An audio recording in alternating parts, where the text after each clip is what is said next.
Videogame Memories, number 7 by J.R. Murdock. Brought to you by writingsofdan.blogspot.com.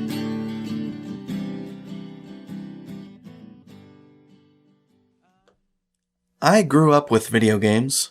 I think I was 5 when I was first introduced to the PONG console, and I could hook up the Atari system to the back of the television by the time I was 7. I watched the games in the bars.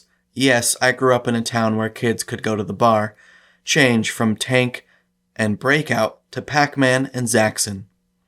Computers in the schools that started appearing were the Apple II and Apple II Plus. I discovered Lode Runner quite early. I was fascinated with video games.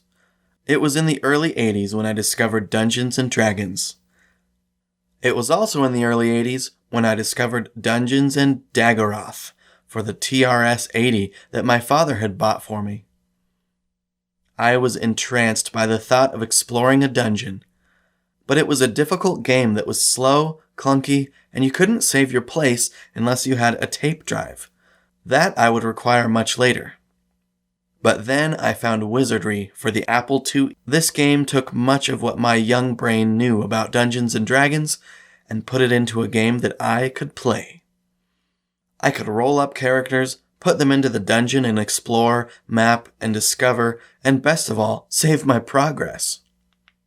Before my eyes, games grew up from being a static, simplistic game to something where you could grow, expand, and play longer than the machine you were playing on was turned on.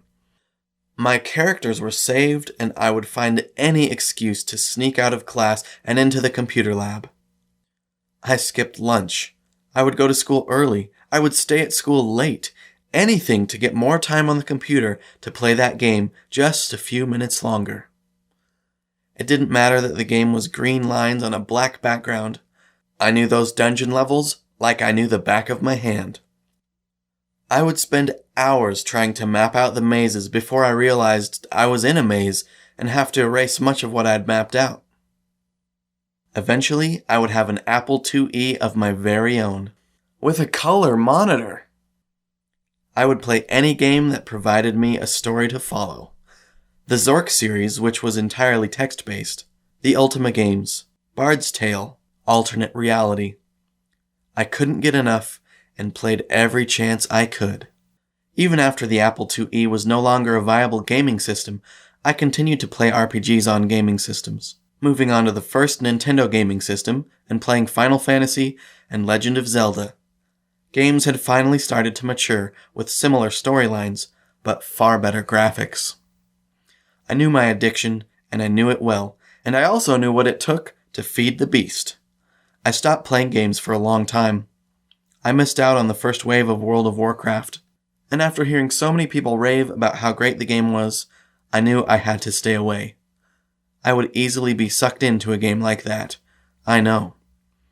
But even today, I still enjoy going online and downloading an Apple emulator and picking up the games I used to play so much.